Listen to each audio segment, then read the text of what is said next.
안녕하세요. 서울 아파트 거래 절벽 현상이 금년 9월 이후 진행 중이고 점점 더 심해지는 것 같습니다. 이 현상을 정리를 하고 향후 전망해 보겠습니다. 아파트 거래량 추이 그래프 한번 보시죠. 제가 직접 작성한 것입니다. 용어 정의부터 하면은요. 거래 절벽 현상이라는 것은 월간 아파트 거래량이 3,000건 이하인 경우로 했고요. 이 3,000건이라는 컷 기준은 과거 자료 참고해서 제가 임의로 정했습니다. 정상적인 거래에서는 한 달에 대략 6,000건에서 8,000건 사이로 거래가 이루어졌고요. 많을 때는 10,000건 이상 넘을 때도 있었습니다. 거래량 데이터는 서울시 발표 자료를 엑셀로 제가 항상 정리하고 있고요. 6개월 이동평균, 12개월 이동평균 계산하고 있습니다. 거래 후 30일 이내에 신고해야 하기 때문에 12월 23일 오늘 현재 신고 절차 완료된 것은 10월까지 거래량입니다. 과거 4번 있었던 거래 절벽 현상을 그래프에서 좀 더 자세히 보면은 2008년 8월 이후로 5개월 진행됐고요. 2010년 4월 이후 6개월 진행됐고 2012년 6월부터는 3개월간 짧게 끝났고요. 11월 이후 그러니까 2018년 11월 이후 5개월 진행됐습니다. 이제 금년 9월부터 5번째 거래 절벽 현상이 진행 중입니다. 10월 거래량을 보면은 2,273건인데 이게 어느 정도 수준인가? 6개월 이동 평균 거래량이 3,786건인데 1년 전에 즉 작년 10월에는 7,496건이었습니다. 6개월 이동 평균이. 그러니까 대략 절반으로 떨어진 거죠. 12개월 이동 평균 거래량은 10월에 4,562건입니다. 그래서 다 지금 감소하는 추세가 확실합니다. 12개월 이동 평균 거래량 1년 전에는 7,356건이었습니다. 자, 월 거래량이 1,000건대로 심각하게 감소한 경우는 2008년과 2018년 두 번 있었습니다. 금년 11월 거래량이 현재까지 신고된 게 1,325건이기 때문에 이게 이제 8일 남았는데 신고 급증할 가능성 저는 희박하다고 봅니다. 그래서 11월 이후 거래량이 1,000건대로 이렇게 심각한 수준으로 시작되는 것으로 봐야 하지 않을까 이렇게 정리하고 있습니다. 자, 이제 시작입니다. 언제까지 지속될 것인가? 적어도 대선까지는 거래 절벽 더 심해지지 않겠습니까? 과연 윤석열 대통령이 적극적이고 적절한 그런 부동산 정책을 제시할 수 있을까? 당선되자마자 또는 취임하자마자 이런 뜻이죠. 그리고 그 적절한 정책이 과연 거래 절벽을 멈출 수 있을까? 자, 거래 절벽을 멈출 수 있을지 저는 의문입니다. 부동산 정책은 분명히 제시하겠죠. 지금 준비하고 있으니까. 그러나 그렇다 하더라도 그 부동산 정책이 적절하다 하더라도 거래 절벽을 멈출 수는 없지 않을까 저는 이렇게 정리합니다. 그래서 내년 상반기까지 지속될 가능성 열어둬야 하지 않을까 이렇게 생각합니다. 그렇다면은 이거는 제가 데이터를 정리한 최근 20년 이래 최장기입니다. 8개월 이상, 적어도 8개월 이상 거래 절벽이 진행될 가능성 주목해야 할 것 같습니다. 몇 가지 변수를 한번 더듬어 보겠습니다. 이 부동산, 지금 현재 이 부동산 문제 판단할 때 대전제는 이렇습니다. 변할 수 없는 대전제죠. 아파트 매수자의 위험입니다. 그것은 바로 세금과 이자와 인구 감소, 가구 수 감소입니다. 이거 심각합니다. 대전제로서 깔고 시작을 해야 합니다. 현행 부동산 세제는 사면 샀다고 세금 뜯어가고 살고 있으면 살고 있다고 세금 뜯어가고요. 팔면 팔았다고 또 세금 뜯어갑니다. 살 때는 취득세, 등록세, 중개수수료 들어가고 보유할 때는 재산세하고 종부세를 내야 합니다. 이자 내야 되고요. 팔 때는 양도세하고 중개수수료 내야 합니다. 즉 매도자 입장에서는 위 모든 비용과 가능한 한 많은 이익을 취하고 매수자한테 넘기려고 하지 않겠습니까? 이 모든 비용은 이자하고 세금 때문에 시간이 지날수록 점점 누적됩니다. 시세는 가만히 있어도 이 비용은 다 늘어난다는 거죠. 그래서 이런 심리가 보통 사람들의 당연한 그런 생각일 것이기 때문에 또 매수자 입장에서는 현금 갑부가 아니면은 전부 대출에 의존해야 됩니다. 현금 갑부라면은 이미 살 만큼 사서 물려 있거나 잠겨 있는 그런 상태일 겁니다. 그리고 다들 지금 가지고 있는 분들, 특히 다주택자 입장에서는 떠넘길 매수자를 지금 헌팅하고 있겠죠. 그렇게 정리됩니다. 수요 측면에서 본다면 지금 단기간에 너무 급등을 해 있어서 상당한 가격 조정 지금 필요합니다. 그래서 단기에 추가 상승 기대하기 어렵기 때문에 투기 수요는 지금으로서는 거의 사라졌다고 봐야겠죠. 그 다음 대출 규제 너무 강력해서 그래서 수요 측면에서 매수 이력이 거의 없습니다. 또 다른 측면으로 지금 미국 금리 인상 아직 시작도 안 했습니다. 최근에 끝난 FOMC 회의에선 지금 내년 3번 정도 금리 올릴 것이고 대략 총 8번 정도 금리 인상 진행될 거다. 이런 말이 들리고 있습니다. 저는 어느 정도 타당하다고 보고 있고요.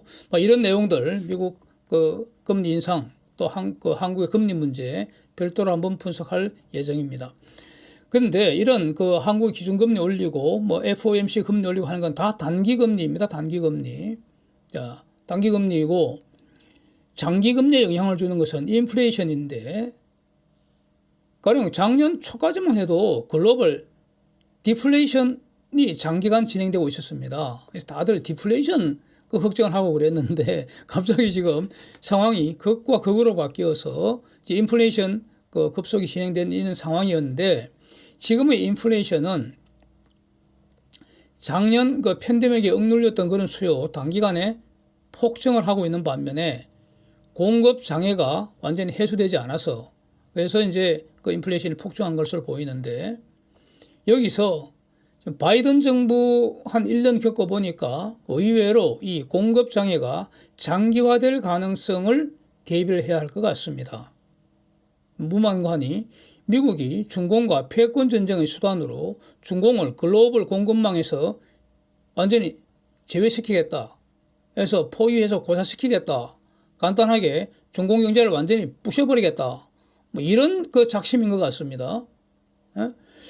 그렇다면은 지금까지는 중공이 세상의 공장으로서 값싼 물건 대량 공급하는 그런 공급망이 글로벌 공급망이 구축되어 있었는데 이걸 재편한다는 거 아닙니까? 중공을 제외하고 그러면은 앞으로는 지금부터는 중공보다 더 값싼 물건 대량으로 공급할 새로운 글로벌 공급기지 만들어야 하고요. 그게 활발하게 돌아가야 합니다. 그래야지 근본적으로 공급망 장애가 해소되지 않겠습니까? 이것은 상당한 시간이 걸리지 않겠습니까? 그래서 장기금리 꾸준히 우상향할 가능성 매우 높다. 저는 그렇게 지금 주목하고 있습니다. 그래서 이런 점도 별도로 한번 자세하게 분석할 예정입니다. 그래서 아파트 팔고 싶다 하는 사람은 지금 엄청나게 많을 것 같습니다. 그러나 지금 사겠다는 사람은 현재 감소하겠죠. 지금 여기서 연끌하겠다는 그런 사람이 있겠습니까? 없을 것 같습니다. 그래서 매수하려는 자는 기다리면서 현금을 확보하는 것이 현명하지 않을까 이렇게 보여집니다. 그래서 이제 지금 거래에 아파트 거래에 영향을 주는 단기적으로 매우 중요한 변수 결국 정부의 부동산 정책 아니겠습니까? 그래서 미래 정부의 부동산 정책이 거래 절벽 해소에 우호적일까? 결론적으로 우호적이지 않을 것 같습니다. 부동산 정책의 핵심은 단기 가격 폭등에 대응하는 거 아니겠습니까? 그래서 이것은 가격의 점진적 하향 안정화를 목표로 하지 않겠습니까? 갑자기 아파트 가격이 반토막 나고 이렇게 하면 그것도 경착륙이니까 난리가 날 테니까. 응? 경착륙이 아니라 연착륙을 유도하는 거 아니겠습니까? 이게 희망하고 있겠죠. 희망대로 될지는 이제 두고 봐야 될 것이고요. 그래서 공급 증가 정책이 가장 크고요. 그러니까 이 공급 증가 정책은 장기적으로 현재 가격의 하락 요인으로 작용할 것이고 부동산 세제 변경 가능성 이게 매수를 자극할 수 있을까? 저는 의문입니다. 일반적으로 이 세금이라는 것은 소득이 있을 때 소득에 대해서 또 그 소득에 비례해서 이렇게 매기는 게 징수하는 게 원칙이죠. 원칙입니다. 대전제입니다. 이게 바로 대표적인 게 소득세, 개인에 대한 소득세, 법인에 대한 법인세 아니겠습니까? 그래서 소득 없으면 세금 없어야 하는데 지금 우리 상황은 세금 내려고 집 팔아야 하는 이런 상황입니다. 이건 결국 국가가 집을 약탈해 가는 것 같고 비슷하지 않습니까? 그래서 이 재산세라는 거 일정한 물건을 보유한다는 이유로 세금을 징수하는 거 이거는 기본적으로 저는 국가의 약탈이라고 저는 봅니다. 그래서 자동차세 완전 면제하는 게 없애는 게 좀 옳다고 보고요. 네? 부동산에 대한 그 재산세, 종부세라는 것도 기본적으로 이거는 1주택에 대해서는 없애는 것이 맞다고 저는 봅니다. 상속세도 완전 폐지하는 것이 맞다고 저는 기본적으로 이런 입장을 가지고 있습니다. 그래서 1주택에 대한 그 보유세 개선 필요성 매우 높지 않은가 이렇게 보여지고요. 그래서 가령 무주택자가 부동산을 매수하는 경우에는 이 취득세, 등록세 완전 폐지하는 사실상 폐지하는 수준으로 그러니까 공무원들 공무 서비스 실비 수준으로 징수를 해라. 그래서 부동산 가격에 관계없이 건당 한 수십만 원 정도 취득세, 등록세 부과해라. 이러면 사실상 폐지하는 국가 같죠. 이렇게 해버리고 재산세라는 것도 다른 소득이 있는 경우에만 한시적으로 한 5년 정도만 납부를 하고 그 이후에는 완전히 면제하는 것이 바람직하다고 저는 생각합니다. 그런데 이건 1주택에 대한 것이고요. 다주택은 어떨 것인가? 이건 상당히 지금 그 문제가 복잡합니다. 주택을 투기 수단으로 우리 사회가 어느 정도까지 허용할 것인지 이 문제입니다. 여기에 대한 국민적 결단의 문제인데 지금 한국 사회에서는 그 부동산 투기 행위에 대해서 매우 적대감을 가지고 있습니다. 일반적으로 많은 국민들이. 그래서 부동산 특히 그중에서도 주택을 투기 수단으로 허용할 수 없고 투기 불로소득은 투기자가 가질 수 없도록 해야 한다는 것이 국민적 합의라면은 그러면 다주택자 중과세는 정당한 것으로 평가되지 않겠습니까? 그래서 가령 주택을 3채 이상을 상당 기간 갖고 있다면 그럼 보유세 더 강화해야 되는 거 아니냐? 이런 의견이 강합니다.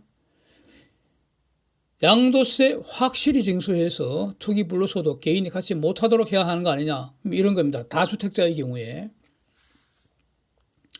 그래서 가령 말이죠. 10채 이상 다주택을 계속 보유하고 있다면 그러면 극단적으로 한 3채 정도만 남기고 나머지는 모조리 몰수를 해서 시장에서 경매 처분해서 양도세라든지 이런 제세 공과금 다 제외하고 남는 게 있으면 소유자에게 돌려주고 부족하면은 그 소유자에게서 추가로 징수하는 정책을 강력하게 시행해 버린다면은 그러면 다주택 그 투기 문제